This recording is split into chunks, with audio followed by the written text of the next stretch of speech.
My parents have always favored my brother, but this time, their cruelty went too far. I paid for their dream trip to Japan, only to be replaced at the airport because he deserved it more. I drove them there smiling until they reached the gate, and watched their perfect plan completely unraveled. I had been planning this trip for months. My parents had always dreamed of going to Japan, but they never had the money for it, so when I finally saved enough, I surprised them with an all-expenses-paid luxurious one-week vacation. Flights, a 5-star hotel in Tokyo, a private guided tour. I handled everything. I even booked myself a ticket so we could experience it together. It felt good to do something special for them. At least, it did until the day of the flight.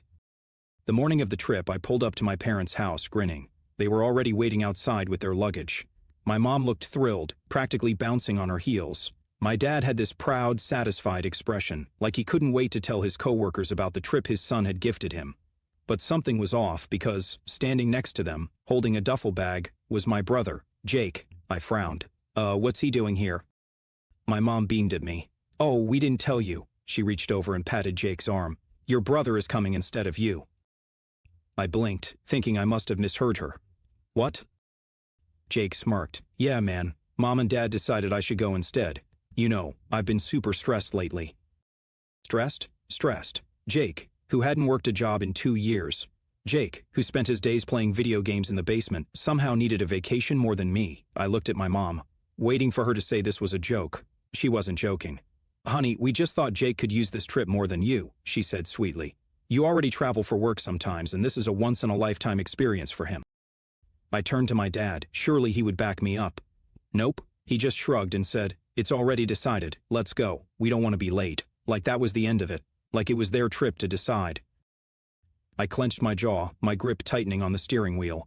1,000 things ran through my mind. How unfair this was. How ungrateful they were. How much I wanted to scream at them for treating me like a freaking ATM, but I didn't say anything. I just exhaled slowly and said, All right, let's go. And I started driving.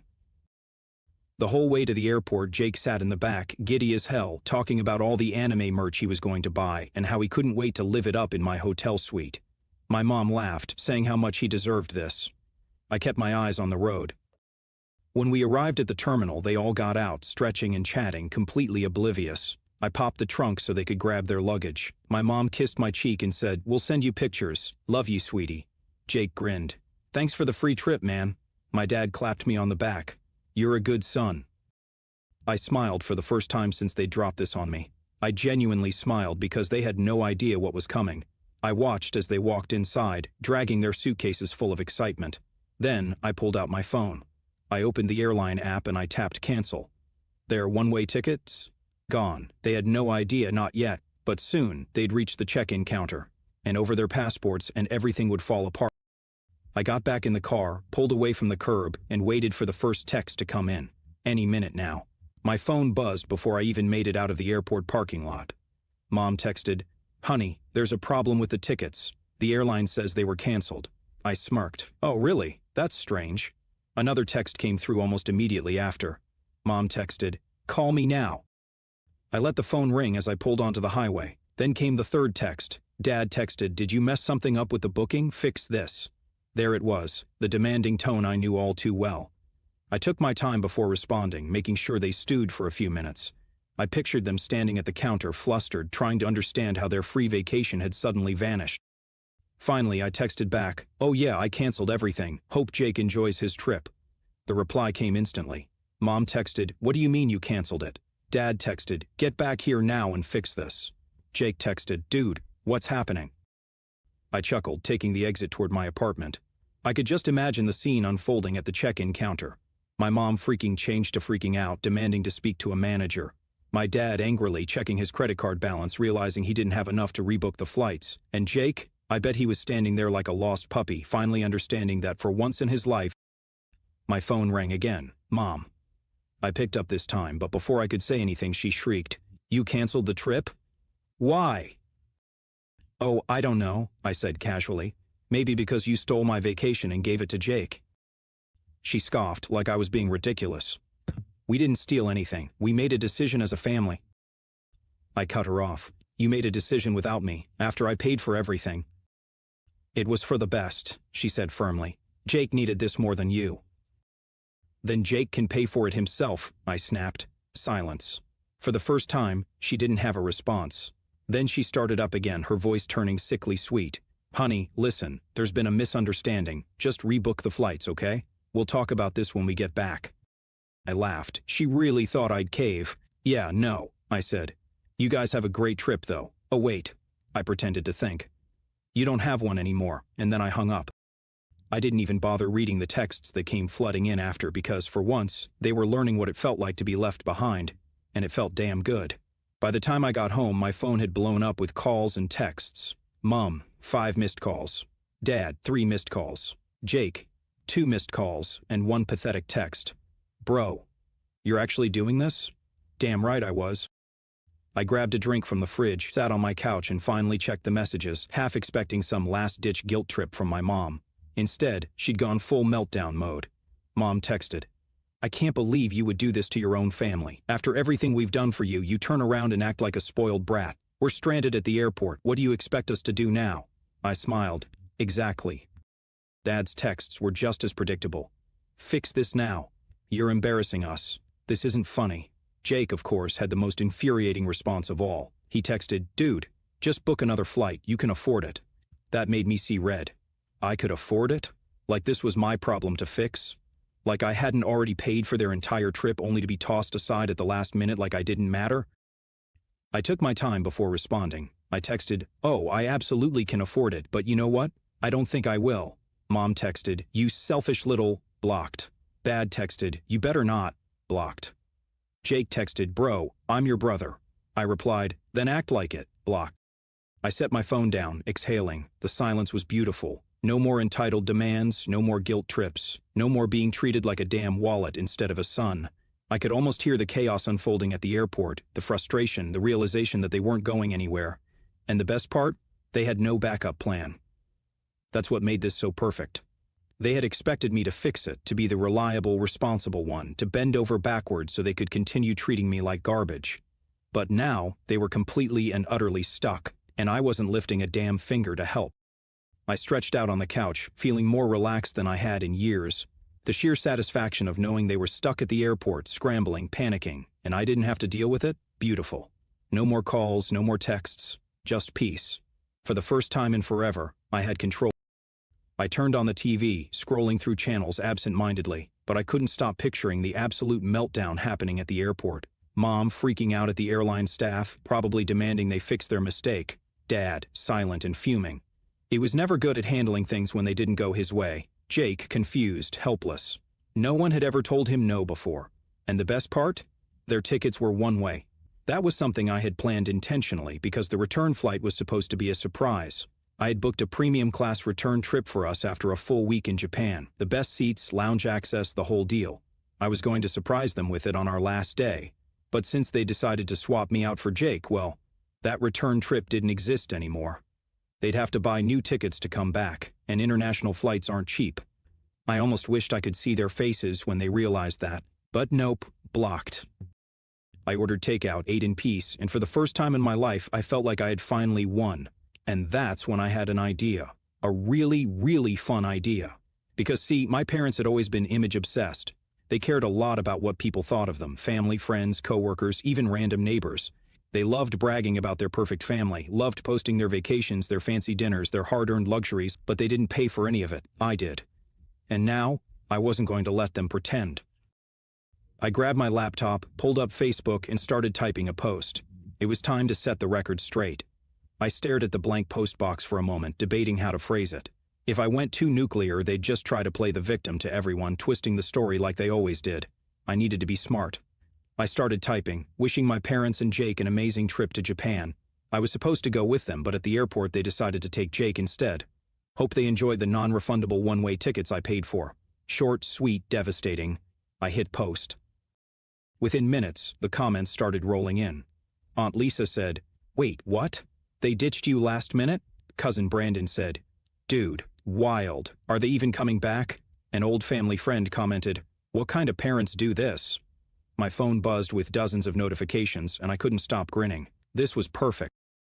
And then, the cherry on top, a friend messaged me a screenshot from my mom's Facebook page. She had tried to post one of her usual bragging vacation updates. Finally off to Japan, a well-deserved trip with family. Red heart, so grateful, the commented. Absolutely roasted her. Aunt Lisa commented, "You mean the trip your son paid for?" Uncle Mike said, "Didn't you ditch him last minute?" Some random friend, "Damn cold." And just like that, my mom's post disappeared. I laughed so hard I nearly dropped my drink. Checkmate. But then, a knock at my door. I froze. It was late. Too late for visitors, and I already knew who it was. I set my drink down, took a deep breath, and walked to the door. Through the peephole, I saw a familiar face. My dad, standing there alone. His jaw was tight, his hands shoved in his pockets, the same way he always looked when he was about to try and fix a problem he caused. I debated ignoring it, letting him feel the helplessness that I had felt for years, but no, I wanted to hear what he had to say. I opened the door. He didn't even wait for an invitation inside, just pushed past me and stepped into my apartment. I shut the door behind him. "Didn't expect to see you here. Thought you'd be halfway to Japan by now." His eyes were cold. "We need to talk." I crossed my arms. "Do we?" "Enough games." His voice was tight. "You need to fix this." I laughed. "Oh, and what exactly do you think I'm going to fix?" He exhaled sharply like he was holding back from yelling. "Good, let him simmer. You humiliated your mother." I raised an eyebrow. I humiliated her? Or did she humiliate herself by pulling that stunt at the airport? Dad clenched his jaw, silent. That meant I was right. "You don't understand the position you've put us in," he finally said. I scoffed. "Oh no, did my little Facebook post ruin her perfect image?" I tilted my head mockingly. "Did people finally see through the—" Dad exhaled, stepping closer. "You're going to delete it." I smirked. "No, I don't think I will." His nostrils flared. "This isn't funny." "No, it's hilarious." I leaned back against the counter. "Tell me, Dad, did it finally hit you? Did you finally realize that I'm not your personal agent?" Dad opened his mouth, then closed it. That moment of hesitation, victory. For the first time in my life, I had the upper hand. "You messed up," I continued. "You threw me away like I didn't matter. Now you get to deal with the consequences." His hand twitched, like he wanted to slam something. Instead, he took a deep breath and went for a different approach. "Listen." His voice softened, shifting into manipulation mode. "I get that you're upset. Maybe we handled things badly. But this," he gestured vaguely, "this isn't the way. We're family. We don't turn on each other like this." I stared at him. "Funny," I said. "I could have sworn that's exactly what you did to me this morning." His face darkened. "We're leaving in a few hours. You need to fix this now." I smiled. "I think we're done here." I opened the door, motioning for him to leave. For a moment, he just stood there, silent, seething. Then, finally, he walked out. I shut the door behind him and locked it. Now, all that was left was waiting to see how this disaster played out. I stood there in the silence of my apartment, feeling a strange sense of calm wash over me. It was like the tension had finally melted away. My father was out there somewhere, probably still fuming, but I didn't care. I was done being their punching bag, their fallback plan. As I sank back onto the couch, I pulled my phone out again, watching the comments on my post explode. It felt like I was finally getting the recognition I deserved. Not from my parents, but from everyone else. Friends, family, even distant acquaintances. They were all standing up for me in a way my own family never had. The support was overwhelming. It felt like I was finally getting the respect I'd been denied for years. But then, my phone buzzed again. "Jake." I hesitated, but curiosity got the better of me. I opened the message. He texted, "Bro, what the hell did you do? This isn't funny. You're making everything worse." I couldn't help but laugh. Jake texted again. "You ruined Mom's trip. You know how much this means to her, and Dad's pissed. Fix this." I had to stop myself from throwing the phone across the room. Fix this. Fix what? The mistake of putting my own needs last for years while they walked all over me? I typed back, the words flowing almost too easily. "Funny how you're acting like the victim here, Jake. You're the one they picked, right? You should be grateful they decided you were worth more than me. So enjoy the trip. I'm not fixing a damn thing." I hit send, feeling a weird mix of satisfaction and guilt, but mostly, I just felt free. I leaned back in the chair and stared at the ceiling, thinking about how the whole family dynamic had come to this. Mom and Dad had always favored Jake. He was the youngest, the one who never had to work hard for anything. And I was the dependable one, the one who did everything they asked of me without ever getting so much as a thank you. Now, though, I was starting to see things clearly. Jake was a spoiled brat, but at least he knew he was getting special treatment. What I didn't realize, until now, was that it wasn't just about Jake being spoiled. It was about how they'd been treating me like a tool, a convenient one, to be used when needed, then discarded when they decided they wanted something or someone else more. I stood up and went to the window, looking down at the street below. It was late, the lights of the city glowing dimly, but my mind was on a different kind of glow now. A feeling of finally having control. Suddenly, my phone buzzed again, pulling me out of my thoughts. This time, it wasn't Jake, it was Mom. A text. "I hope you're proud of yourself. You've ruined everything. You'll be sorry when we get back." I almost laughed. "You'll be sorry" had always been their go-to line when they didn't get their way. I read the message one more time, letting the words sink in. This was the moment where I realized how little I cared about their apologies or their guilt trips. I put my phone down and started scrolling through the news, pretending like it didn't matter, but deep down I knew this was the beginning of something new. Something where I didn't just take their treatment anymore. The game had changed, and for the first time in years, I was the one holding the cards. I let my phone sit on the table, the message from my mom still open on the screen. I stared at it, waiting for the anger to bubble up again, but it didn't come. Instead, I felt a strange sense of clarity. A weight had been lifted, and I realized that the more I let myself care about their reactions, the more I was just setting myself up to be used again. For the first time, I was seeing everything for what it was. Manipulation. I scrolled through the comments again, until one caught my eye. Cousin Rachel said, "You really do deserve better than that. I'll be in town next week. Let me know if you want to grab a drink. I'm so sorry they did that to you." That hit me hard. I had family out there who actually cared about me. People who had been watching from the sidelines and had seen how unfairly I'd been treated, and that was the moment I realized I wasn't alone. They might have made me feel invisible for years, but the truth was that the world was so much bigger than my parents' narrow view of me. But my phone buzzed again. It was Jake. I almost didn't open it. I was so done with his whining. He said, "This is your fault. I told you, you're the one who ruined everything. Mom's crying, and I don't know what you thought you'd accomplish, but you've just made everything 10 times worse." My fingers itched to type something back, something sharp, something that would put him in his place, but I stopped. He was right about one thing. This wasn't my fault. I took a deep breath and tapped out a response. I typed, "Jake, you can't keep pretending you're the victim here. You're literally getting everything handed to you on a silver platter and you still don't get it. Don't bother calling or texting me again. I'm done." I hit send, and then something strange happened. Nothing. For a few moments I sat there staring at the screen, half expecting him to come back with some dramatic reply, but it was like he couldn't argue with the truth anymore. It was just silence, and the silence felt good. I threw the phone on the couch and sank into the cushions, staring at the ceiling. I didn't care anymore. This had to be the hardest part, cutting them off. But now, I felt nothing but a sense of finality, a feeling that I was no longer bound by guilt or expectation. The next morning, I woke up to a stream of notifications, more messages from family and friends. It was clear that the word was out. Mom and Dad were furious, but I wasn't in the mood to care. The drama had already played out, and now it was just the waiting game. How long would it take them to get it? How long would it take for them to realize that I was done being their doormat? They were never going to admit they were wrong. That was the whole point of this. This wasn't about making them apologize or fixing things. This was about me getting closure, about setting a boundary, and about walking away from the toxic family dynamic I had been caught in for far too long. I threw on some clothes and went out to meet Cousin Rachel. It felt good to step outside, to finally feel like I had options, like my life wasn't defined by the dysfunction of my parents. We grabbed a drink and talked for hours. It was surreal how easy it was to talk to someone who actually listened.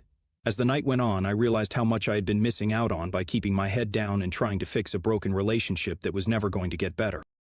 It wasn't until the next week that I got the call. I was sitting in my apartment checking my email when my phone rang. It was Mom. I stared at the screen for a few seconds, weighing my options. I could ignore it, but I wasn't sure I had the strength for that. So I answered, "Hello?" Her voice came through, shaky, a little broken. "We've been talking, your dad and I, and we know we messed up." I almost laughed, but instead I let her talk. "We shouldn't have treated you like this. It was wrong. I don't expect you to forgive us, but we want to make things right." There was nothing in me that felt like I owed her forgiveness, but there was something else too, something that surprised me. I didn't care. I wasn't angry. I wasn't going to keep carrying the weight of their mistakes on my shoulders. "I'm glad you're finally seeing it," I said, my voice steady. "But I'm not coming back. I've been doing just fine without you, and I'm not going to let you keep dragging me into your drama." There was a pause on the other end, and then, in the calmest voice I could muster, I said, "Goodbye, Mom." And I hung up. The silence that followed felt like freedom. I don't plan on speaking to my family again. I've finally chosen to put myself first.